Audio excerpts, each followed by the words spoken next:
Namaskaram, I'm Manjula Subhash here, and today I have with me Dr. S. Mahesh. He's a Gurukkal of Kalaripayattu, and he's specially come to Pune from Thiruvananthapuram. He's the founder of Agasthyam Kalaripayattu School, which is in Thiruvananthapuram, and a lot of impactful work has been done throughout India in taking Kalari, bringing back Kalari again into light with the younger generation.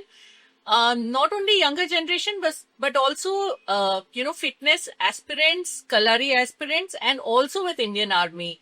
So welcome Gurukkal to our channel. Thank you, Mr. And this is the Shunya Meditation Center, which is again in the same space. They are also bringing back the culture of Buddhism, the practice of Buddhism back into India, so that the next generation can enlighten and live a more better life. So it's really happy. I'm very happy to see you and in Shunya Meditation with the same objective that we are sitting together. Great. So I would like to know more about, let's go back to the ancient Kalari and then let's compare it to what is there today for children. How are, there was a time when Kalaripayattu was compulsory for every child to learn. Yeah. But over many generations now, it has become an option. And today it has also become where if parents are aware, they go for it. Otherwise, it is still something that not many people know.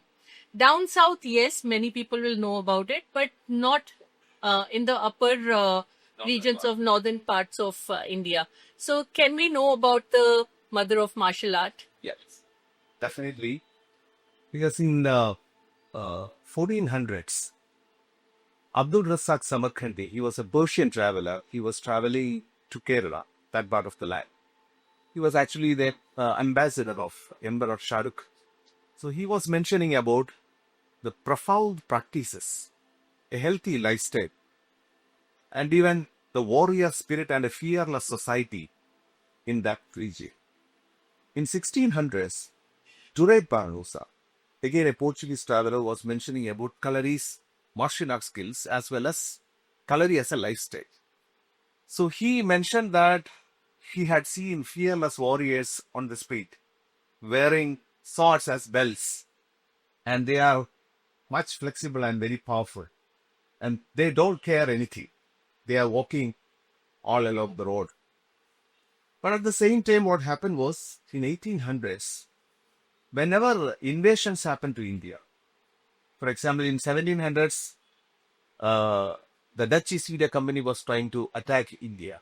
So Martanda Varma, with his fierceful Kalari warriors, attacked the Dutch East India Company, and he conquered the first war. In 1800s, Kerala Varma Parashirata, he also fought against the British and he killed many British personas, officers, with the mighty Kalari army. Then what happened was, the British was threatened by these warriors, their guerrilla skills. You heard about the Lord Wellesley. Yeah. So Lord Wellesley was actually the man, the mighty ruler of British, who had killed Napoleon Bonaparte. He killed Tipu Sultan. He was threatened by Kalari warriors and he banned Kalari in 1804. So almost like 150 years it was banned in Kerala. Many Kalari gurus were killed. Many Kalaris were demolished. At the same time, weapons were seized. So it became illegal for some years. Now we are coming back with the glory to preach the warriors period. Because recently I went to Italy, Rome. Immediately, whenever I go to some places, I am more curious about the martial skills, and also I rushed and I went to that Colosseum, the mighty Colosseum there in Rome. So then, there I realized one thing. Because warrior means it has a significant dimension. These warriors created civilizations. Warriors created history. The spirit of warrior means he is protecting the society. He is meant to protect the society. He is disseminating some kind of care, compassion to the society. So the warrior spirit is buried within us actually. When we are tracing back the legacy of Kalaripayattu, we can trace back the legacy up to 3000 years.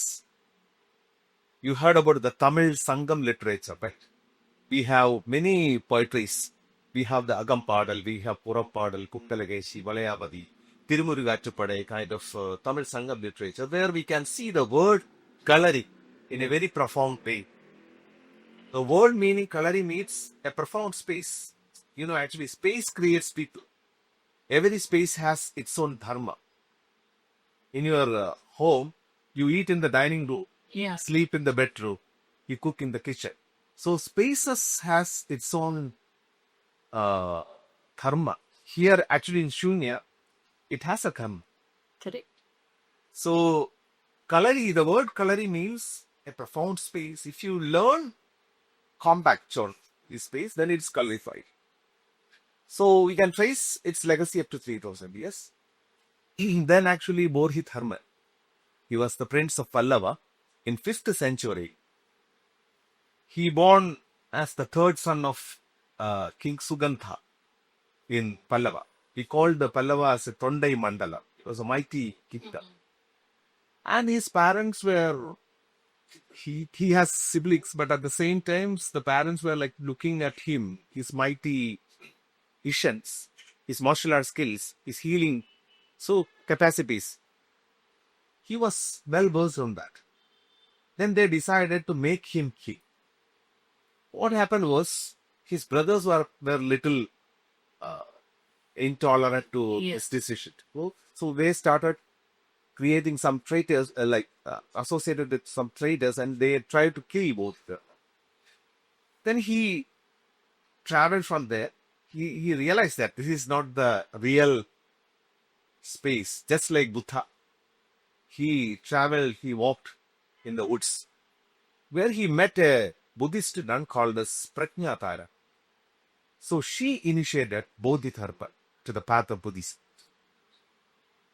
Then he meditated and he was an ardent follower of, because we learned a lot of knowledges, especially in South, we have the Siddhas as well as Buddhas. You heard about the mount, which is the highest peak in Kerala. It is Podalaka. It is Agastya peak. So, even in Chittalai Chatanar's Manimekala, very ancient literature, we came to know that it was the space of Avalokiteshvara. So people used to travel from north and they were like traveling to south and they visited Podigai. Okay. Which is in Trivandrum, and I visited Podigai. It's the hardest truck. Like it will take 3 days. Okay. The space we call as Agastya Kuda. We always think that it is the abode of Agastya. So that Podigai was there. Then I was talking about Bodhidharma. So he came back with many knowledges. And Kerala became a very, very important space for Buddhism. Yeah. Even India's university on Buddhism, I believe the name is Arya Manjuga, or something was there in Kerala. Okay. So he amassed that much of knowledge and he decided to go to China. So he traveled to China. He took little hardship to reach there. Actually that time also India and China was little connected, like traveling routes were there. Silk Route. Yeah, I was there. So he reached there and he met Emperor Wutang. So Wutang was the emperor in China that time. So he was a mighty emperor. He created many universities for Buddhism. He was feeding thousands of monks per day. He created many monasteries and he was dedicating himself on Buddhism. Then what happened was Bodhidharma met, he had given a good reception for Bodhidharma, and Bodhidharma met Emperor Wutang. So Wutang was asking Bodhidharma because he was very curious to know more about Buddhism. He came from the land of Buddha. Right. So he asked, I'm doing this much of work. I created this much of monasteries. I created this much of universities. I am feeding thousands and thousands of monks per day. Rest of my life I am dedicating to Buddhism. So shall I get salvation? This was the question asked by Emperor Buddha. Then Bodhidharma smiled and said, "You are going to die in seventh hell." Then he was surprised. I am doing this much of work. Then you are saying that I am going to die in seventh hell. Why? Then he said the basic principle of Buddhism is not to expect anything and do your karma. You are expecting salvation and doing this much of work. This is just like a business. Yeah. So you are going to die in seventh hell if you are believing in Buddhism. You are not in that path. Correct. And he traveled from there and he reached the Shaolin Temple. The monks were like very weak. They were reluctant to receive Bodhidharma. And he decided to meditate. So he went inside a cave. He meditated 9 years without water, without food. If you are going there in Shaolin, you can see that meditative space. So he came out after 9 years with 2 scriptures. One is I Ching Ching, is still a martial art. And another one is in Zaiji. I think it is lost. From I Ching Ching, Kempo Karate, Shaolin Kung Fu, Koguryo, many Chinese martial arts inspired and evolved. Then Bodhidharma had become the master of Zen. He was the first patriarch who had preached Zen Buddhism. Okay. When you are talking about Zen Buddhism, so he was the man who initiated that way of meditation. Okay. With the power of this martial art, as well as this thing. So then he became very famous in China. If you are looking at the the statues of Buddha, the second statue is Bodhidharma statue. Even we were fortunate to present the story of Bodhidharma in the national level conference happened. IKS, the Indian Novel System conference happened in Delhi. And I was fortunate to become Bodhidharma like this. I didn't even combed my hair. I came like this as Bodhidharma. So I have a little bit connection with him. Very nice. Yeah. So it's such a irony to see that Kalaripayattu, which is took birth in the Indian soil, and so was the practices of Buddhism, and they moved from here to the Chinese region, right? Yeah. I mean, both, because all martial arts. So today's generation, like my son, so they watch a lot of anime, if I'm getting it right. And this is all martial arts from Japan. Yeah. They are all Japanese characters and all, and they're all fighting. They have those. So it's such an irony that Kalaripayattu is the mother of all this, and it is lying in our culture. Yeah. And our next generation is actually hooked on to something that is Japanese, something that is Chinese, So, and similarly is with the practices of Buddhism, and today with organizations like Shunya, they are bringing it back to India. I do know that there's a lot of translation work happening from Chinese scripts to Indian, all languages. From Pali script also. There are universities, students who are working as interns to do the translation. So how do you see, and how fast do you see this whole shift will again bring the culture back? See, this is our responsibility to bring back culture and make it alive. You should realize that 90% of Indians doesn't know the mother of martial art exists here. Whenever I come to North India, even in the TED Talks also, people are like talking like Kalaripayattu. Yeah. They don't know how to pronounce the word. Correct. But if I'm asking this 90% of the people, do you know any martial arts? They'll definitely say, I heard about karate and kung fu. Correct. So they don't know Kalaripayattu. So how to bring back the legacy of Kalari? That's what I was thinking. So if you are very much fortunate to bring back the literacy or the culture towards the new youngsters, you should work hard. You should use their own way. But if you are looking at the Chinese movies, they are based upon the Chinese martial arts. Correct. Yeah. Japanese, they created these kind of yeah. animated characters to promote the Martial arts. So we should do some kind of actions.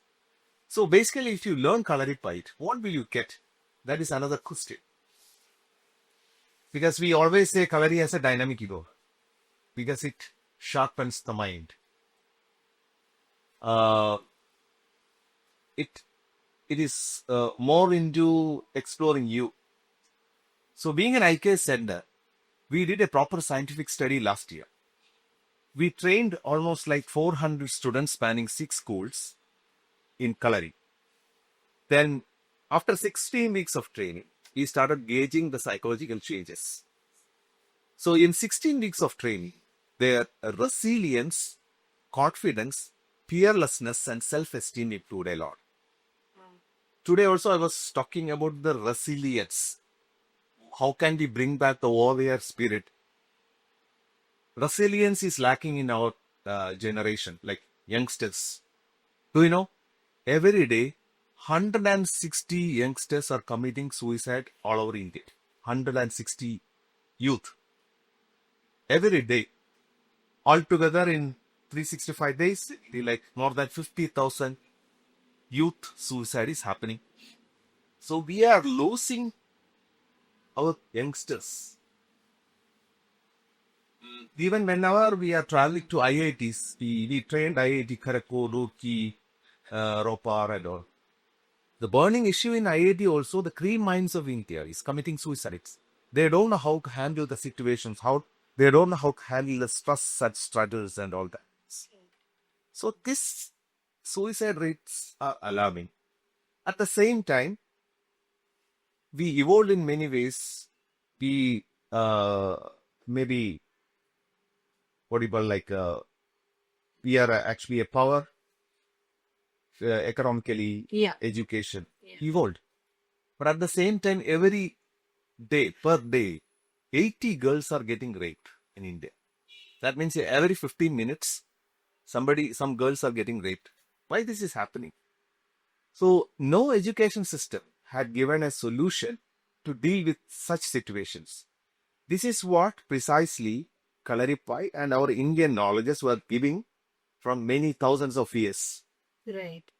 So the resilience is very important. Maybe in life, you will fall down financially, physically, spiritually, emotionally. Sometimes you'll fall down. Mentally, physically, you'll fall down. Whenever you're falling down, don't lie down. You should bounce back. You should bounce back with double vigor and double energy. You should smile on the challenges. So if you want to become that much of resilient, you should train your mind first of all. Second thing, Kalari creates a fearless mind. You know, fear is the root cause of all miseries in the world. If you are analyzing the miseries, then the root cause is fear. If you dissect fear, the root cause is pain. Sometimes it is mental pain, sometimes it is physical pain. So the root cause of fear is pain. So in Kalari, whenever, actually you were there for 1 month, right? So whenever we are entering, we salute the ground, we salute the energy centers. Then we will salute the Guru Parampara or Guru. Then we start practicing. So we are instilling some kind of values when you learn Kalari. Whenever you are practicing, your body will be paining. You will get hits. You will fall down. Sometimes it will be like many times. Many times it will like fall down. So you are used to that. You will try to overcome the pain, mental, physical pain, and resilience is coming, building the resilience. You will become fearless. Then the third thing is the self-exploration. Now even the youngsters and the kids, we know many things because now we are in the digital age. If you can search anything, now we were talking about AI. Yeah. So whatever knowledges we amassed, it is there in the palm top. But what do you know about you? That is very important. We don't know about us. We don't know everything. We know everything about the world, but we don't know about us. Yeah. Yeah. Even whenever these elite educated people are sitting, I used to ask one question. What is the fundamental necessity of life?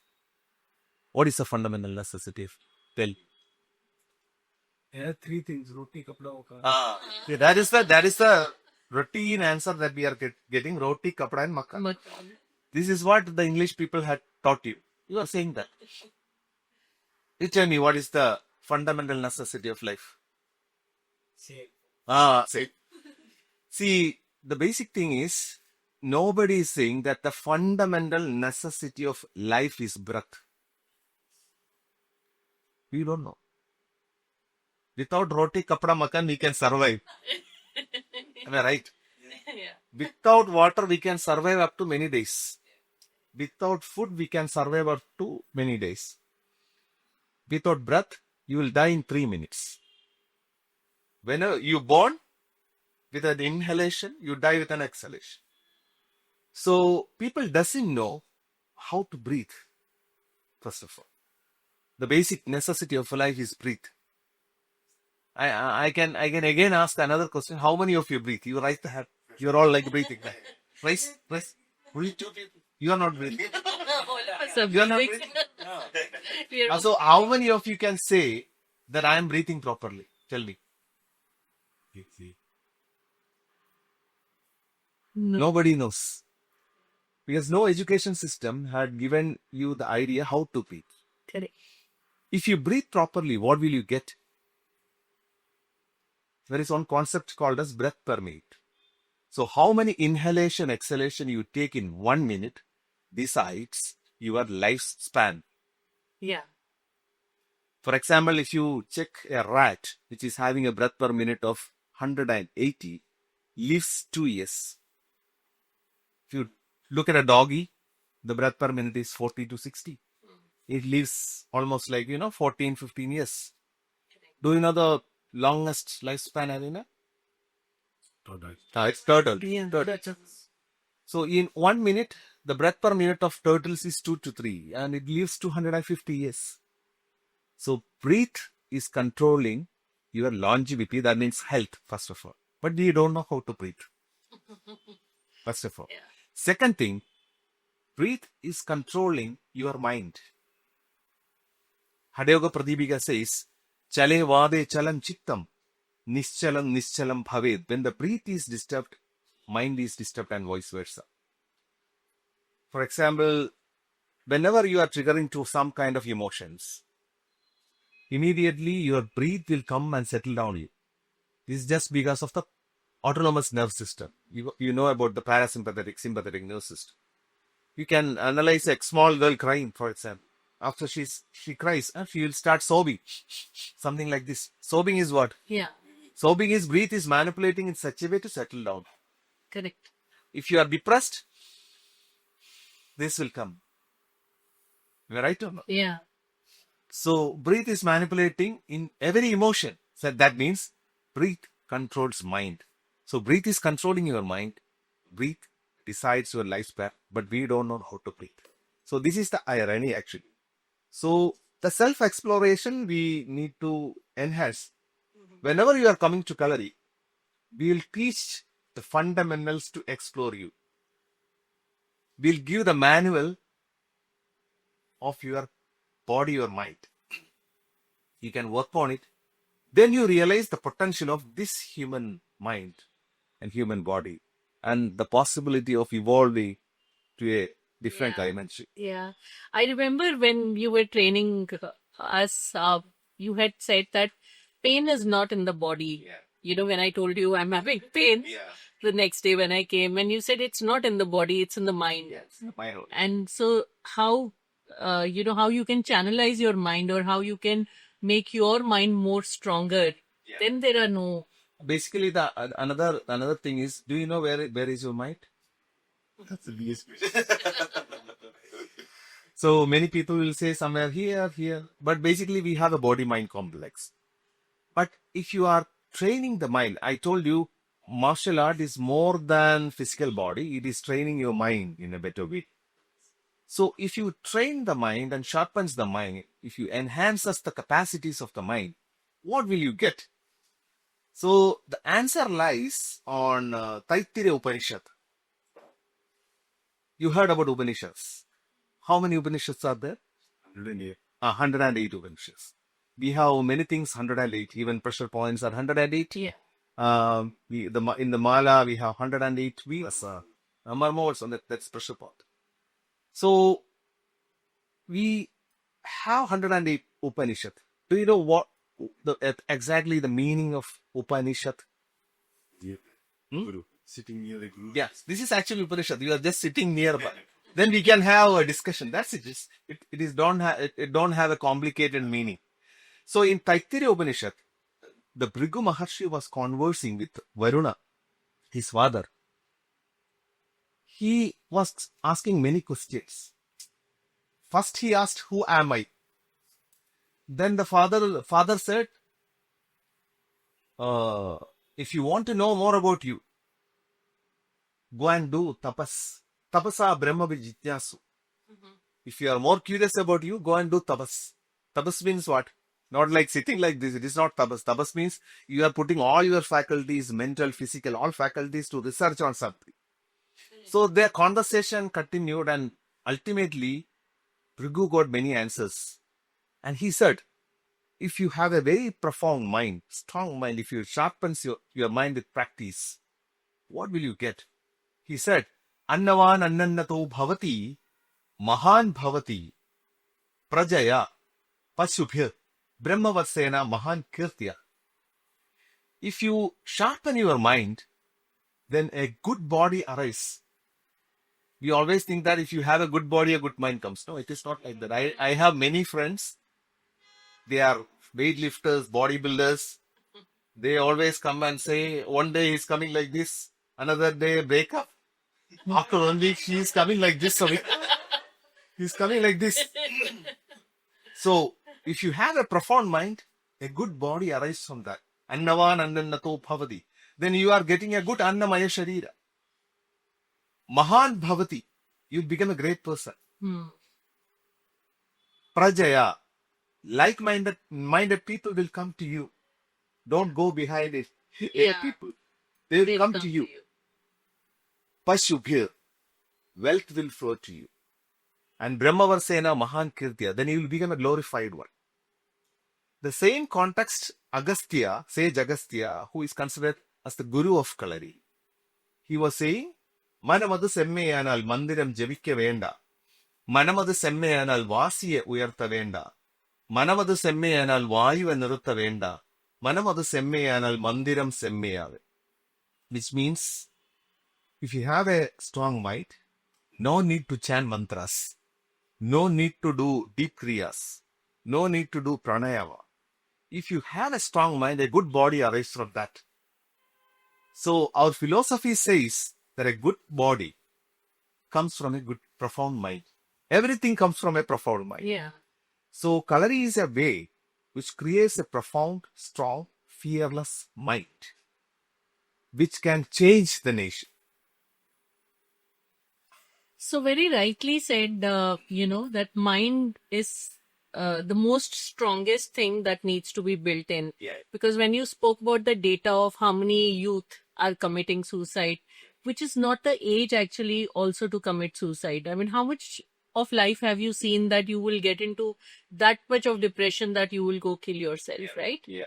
And there was a time when youth were taught to actually train their mind from a younger age, and they became warriors. Yeah. But over, the last generations, we have got into, there is no wars happening, literally. Yeah. So we are feeling that there's no need for us to become warriors. So then those trainings kind of started taking the second, like PT period in our club, in our schools used to be twice in a week. Yeah. Right? And now I think it's once in a week. Sports days are like lost in the schools. We are taking extra classes on that. Yeah. And then we are taking coaching outside. Whereas we are now so much into the books. Whereas that time it was more physical and books were limited. Right? And today it's become opposite. So today that is, I think you said it very right, that the mind needs to be, and for that we have physical practices to be put so that the mind can then elevate. Yeah. The books will not make us elevate. Sure. They will only show us some direction towards certain concepts that we want to achieve, but our mind needs to be the most strongest one. Yeah. So that's So very well basically, said. I can add something on that. For example, you can elevate up to what level? Mhm. That is another question. See, we can elevate up to a God's level. For example, very simple. Whenever you are going to temples, we are seeing many gods. Yeah. All of them are carrying weapon. Yeah, with many hands. Many hands sometimes. Yeah. Shiva with the Pinaga outfit, and even he is meditating, he is keeping it side. Yeah. I had seen many pictures that Hanumanji is meditating, but he is keeping the Yeah. Gada in the right side. Yeah. Alert. If you look at Kali, she is holding the Mahakhatka. Yeah. Rama with the Kodanda. We can't even imagine gods without a weapon. Can you imagine Hanuman without Gada? We can imagine, but at the same time, we feel that the gods we worship are basically war gods. Yeah. They were protectors of the society. Is there a decoration that they are holding the sword? They fought for the dharma. And they created certain level of protection. They are disseminating some kind of protection to the society. That's why they are gods, mostly. If a god is holding multiple weapons, he definitely will go there. We expect some kind of protection. There is a concept called as hero stones in the Sangam literature. So, the short way to become a god is to go and die in a war field. This is what Sangam literature says. So, if you are getting a profound death in a war field, you go, and even the youngsters are aspiring to get a BMW or a big flat. That time the youngsters were aspiring to go in a war field, fight well and die, getting a hit in his chest. If he is getting a hit in his chest and die, he will get a glorified cremation. And a storyboard of his all actions will be kept there. If you go to the southern museums, you will see the Nadukal, Veerakal, hero stones there. Yeah. Even Indian Army. Like that. You have. So what will happen is gradually pujas will happen, aradhis will happen, and he will become the god. This is a reality, and the southern culture if we are going to hear the southern culture, we can see that hero stones. So fighting in a warfield and dying and becoming a god. So this is another concept of warriorship. So in our mind, because we have that deep instinct of fighting senses, because what happened was, we have that genetical memory, right? So we evolved as hunter-gatherers almost like 2 lakhs years. From Neanderthal man to Homo sapiens, we were like hunter-gatherers. Yeah. So hunter-gatherers means we fought, we ran, we were like hunters. Hunters means we are running, climbing trees, fighting each other, fighting with an animal, using weapons. Yeah. So until the Neolithic age, we were hunter-gatherers, we were warriors. Even we can't imagine our epics without wars, without warriorship. Yeah. If there is no fight in Ramayana, no fight in Mahabharata, the epic will, so epics are revolving around the warrior spirit. Right. At the same time, even we have a very great documentation of these war sciences. That is Dhanur Veda, which was evolved as an Upaveda of Yajurveda. It is explaining about many aspects. It says, it is classifying weapons, for example. It says, Shakti Adi Pani Muktyam Puktam Sya, Yendra Muktam Shara Adigam, Mukta muktam cha yashtiyadir amuktam chudikapika. It says there are weapons which can be released from hand. Like spears we can throw, a knife we can sometimes throw. Yeah. So that kind of releasing them. We have some weapons, we call it as mukta. That means we can release it and we'll get it back. Just like a chakra, boomerang kind of thing. We have Yendra Muktas. Bow and arrow is an Endra. Endra Mukta. We have many Endra Muktas. Then Mukta, we are holding the weapon in the hand. So they classified weapon in a very beautiful way. It is much detailed. I'm just reciting the first shloka. They were talking about masters and grandmasters. So you heard about Acharya, right? Which Acharya you heard in Mahabharata? Dronacharya is there. Acharya. Kripacharya is there. Bhishma Acharya is there. Yeah, Vishma. So Acharya means Acharya Sapta Yuddhasya. If you know 7 tactics of warfare, then you are Acharya. That is a title. Okay. Chadurpi Bhargava Srana. If you know 4 tactics of fighting, then you will become a Bhargava. You heard about Bhargava Raman. Yes. Parashurama is a Bhargava Raman. Yeah. His father is Bhargava Jamadagni. So Bhargava is a title. Dwapya chaiva bhaved yotha. Yotha means Arjuna is a yotha, Karna is a yotha, Bhima is a yotha. So if I know 2 tactics of fighting, then I am what do you call it? Yotha. Yotha, yeah. Again Ganako bhave. If I know only 1 tactics, then I am Ganaka. So they classified the evolution of mastery, the classification of weapons, even how to stand, how to walk. Because I was thinking why you are training to stand. Because if you are going for a walk, there is no vessels, nothing, no cars, bus, nothing. You have to walk kilometers to fight. Correct. You have to stand with all the Yeah, weapons and all that, which are maybe for days. Yeah. So it's a very detailed study we did because India is always a Rishu Guru. Yeah. Because we know how to research, we document that, we have an elevated intellect, we know how to manage the mind in a better way. Yeah.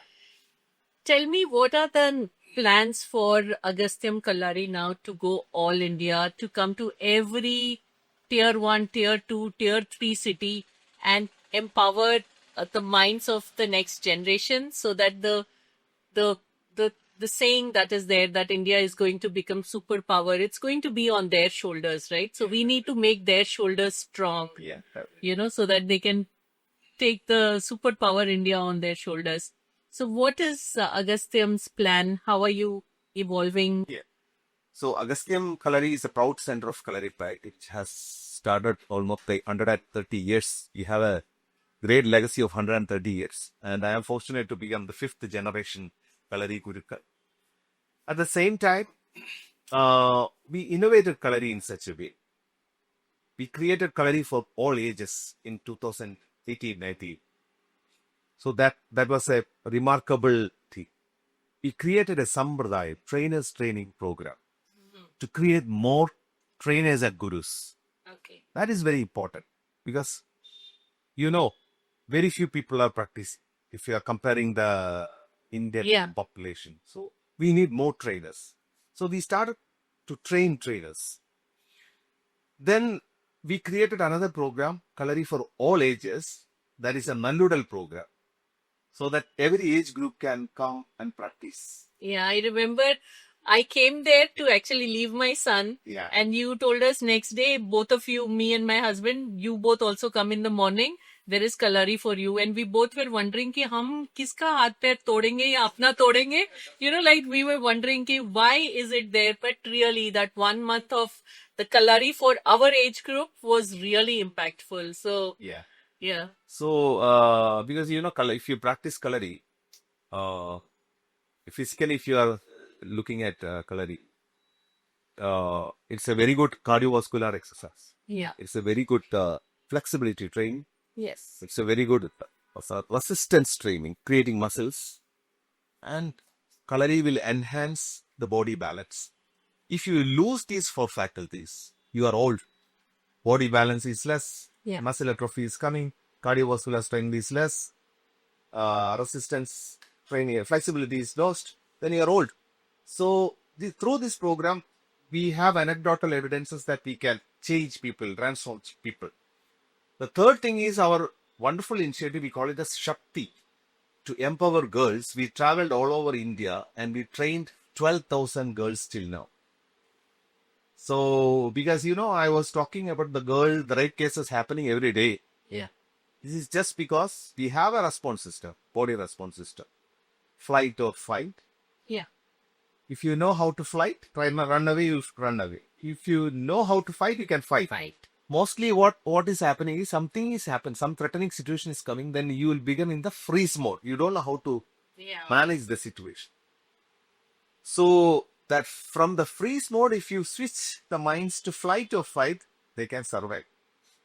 So we are all in a shadow of fear now. So we are trying to create fearless minds.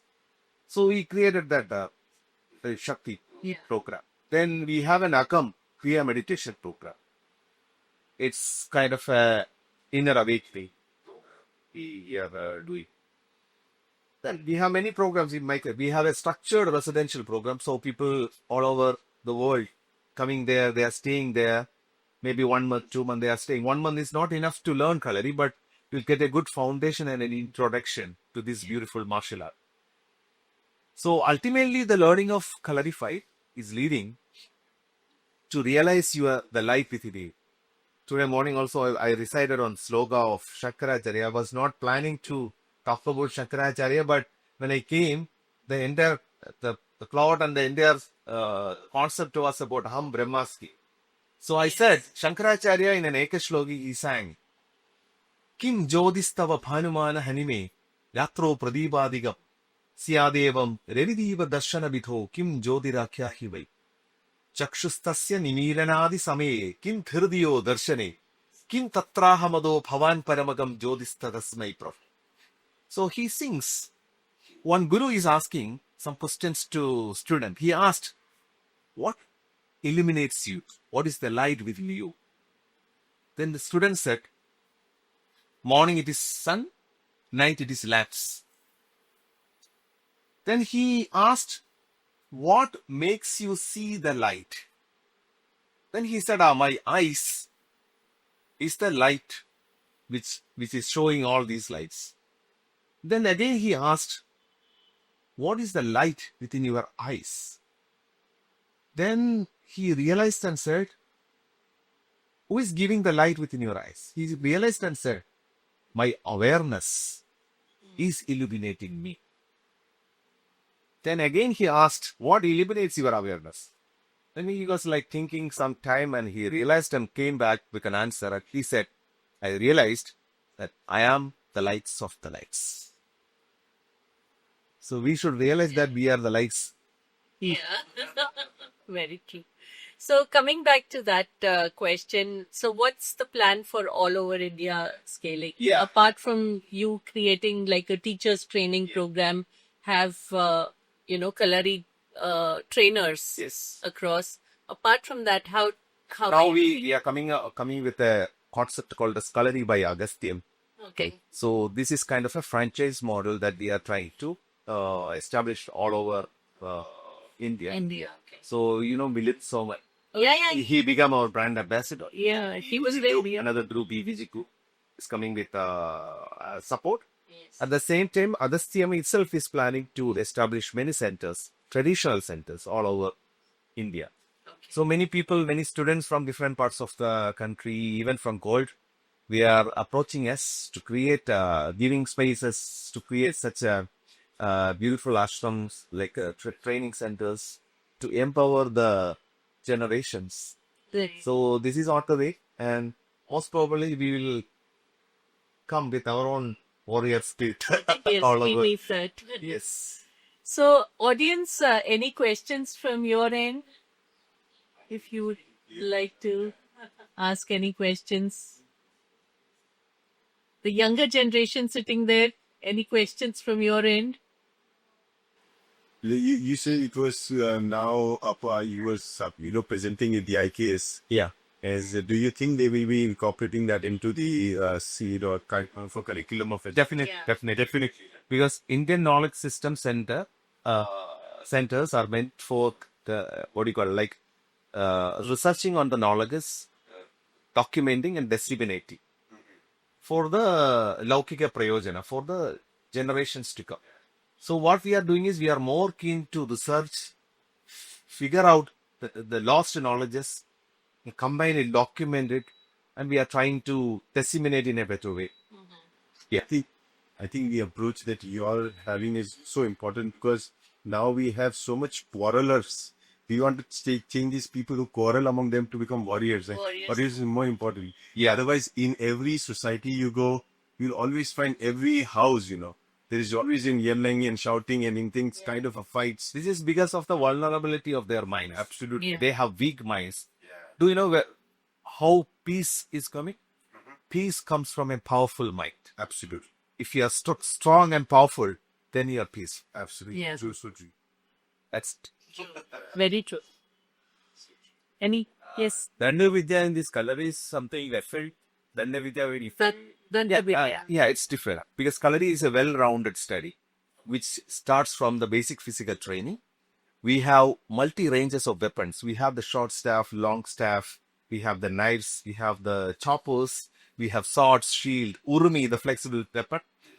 Then after learning these multi-dynamic weapons, we'll reach to learn about a point where we start learning the pressure points in human body, the 108 pressure points in human body. How to use that pressure points in self-defense. Then we will start learning how to revive people through the pranic way or the using the marma techniques. We call it as adangals. So Kalari is the only martial art which has a healing system incorporated. No other martial art has a healing system. So this is a wide range of study or well-rounded study which makes you a protector as well as a healer who can support a society. Interesting. Nice. So how do you see in terms of the kung fu, the karate, Kalari having its own standing? Because there has to be some way in which we get present. Like karate has its own way, the kung fu has its own way. There are movies, as you said. Yeah. We'll have to then have that kind of a support system to bring in the interest. Yeah, we should bring the spirit of Kalari. We can bring in many ways because it's a multi-dimensional possibilities. Yes. So first thing, people should think about Kalari, how we can incorporate Kalari in movies, maybe animations. Yeah. Even I've done a little work on social media. We have a pretty good followers, like 1.1 million followers. Yeah. So Today we were at Sri Balaji University. Sir was a TED Talk speaker there. And I was shocked that there were so many students who walked up to him saying that we are following you on Instagram, I mean, it's amazing to see that there is a section of youngsters who are looking at, the Indian martial art so closely. So creating awareness is very tough. yeah, awareness is very. Is there a upper age limit of starting? You can start. Definitely. Yeah. I started. So because we have students spanning from age 7 to 82. We create the program called as Prana. It's kind of an Indian Tai Chi, Kalari version of Tai Chi. So we train Prana also, like it's kind of a continuous breathing process. Mostly we are working on the 10 pranas like Prana, Apana, Samana, Udana, Vyana, Naga, Kuma, Krikara, Tevada, Totna, we have 10 air currents and 64 marits, subtle air currents. So we started working on that pranic flow of life, and we came up with a program called as Prana Hours. Yeah, in fact, when we were leaving Trivandrum, Thiruvananthapuram, that time a group of ladies from Hyderabad had come who were senior citizens. Yeah. So I sat with them and I was asking them, what brings you to Kalaripayattu, camp? And they were all there for the Prana program, and they said that they have done it like 3-4 times, and they come. It's like a kitty party, for them. They join together and friends. They fly down and they come spend 1 month here and then they go back. Amazing. Yeah. Also, how much time would this disciple devote to the training every day? Or We have two kind of disciplines. Like for example, if our residential program is pretty good. Like it's kind of a full immersion. It's kind of a retreat.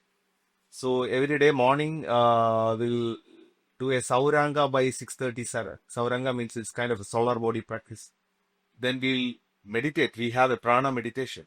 So we'll meditate for some time. Then after that, we'll start practice. Then we have breakfast and we'll be having a peer learning session from 11 to 12. After that, afternoon, by 3, we'll start some seva. We'll do some seva and then we'll start again. We'll practice 2 hours in the evening. Then you are done for the day. So it's kind of a full day immersion. So we have many festivals. We celebrate festivals in Kalari. We have chantings. We have spiritual spaces so that you can sit there and meditate after that if you need. So that's a full day discipline. But regularly, thrice a week, we have a structured online facility. So thrice a week, we trained up like Monday, Wednesday, or Friday, most probable 1.5 hours sessions. Tuesday, like Thursday, Saturday, there is another group is come. Like that. So we are fortunate to train Indian Army, customs narcotics, even police, Kerala police, and many force in India. So I always ask them, you have all sophisticated weapon. You have missiles, you have everything, no? Then why you are coming to Kalari? And I asked this question to Lieutenant General A.K. Singh. He is actually was a southern commander, army commander. He visited Aditya. So I asked. Then he said, the ultimate weapon you have in a war field is the mind. And once Shankaracharya was also asking, who will conquer the world? He asked, Jagam Jitam Kena, who can conquer the world? Then he answered, Manohiyena, those who conquer the mind can conquer the world. Correct. Very true. So I remember from our practice, the first thing early morning going and sun gazing when the sun is coming up. I was like, the first time I did it, I said, 20 years I have been a corporate slave. I have never even looked at the sun. I mean, we walked out of our offices in the night and we came to our offices, when the sun, when the sun was in its form, we were working.